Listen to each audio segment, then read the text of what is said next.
Hi, Chris Kirk here at WildBlue with a video tip dealing with whether or not you as a seller should have to comply with all service bulletins. A lot of times we'll get a buyer that in the course of negotiating or wanting to make an offer, they will ask that the seller comply with all service bulletins. But why? Service bulletins and even so-called mandatory service bulletins aren't mandatory for a Part 91 operator.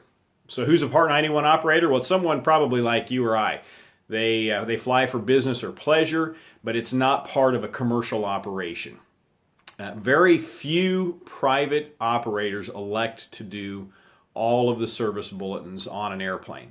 They may perform some if they feel that there's a compelling reason to do so, but rarely do they perform all.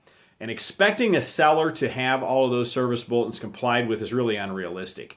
As a seller, if it was my airplane that I own personally, and a buyer said, hey, I'm not going to buy your airplane unless you have those all complied with, I would just politely say, you probably need to go look for another airplane.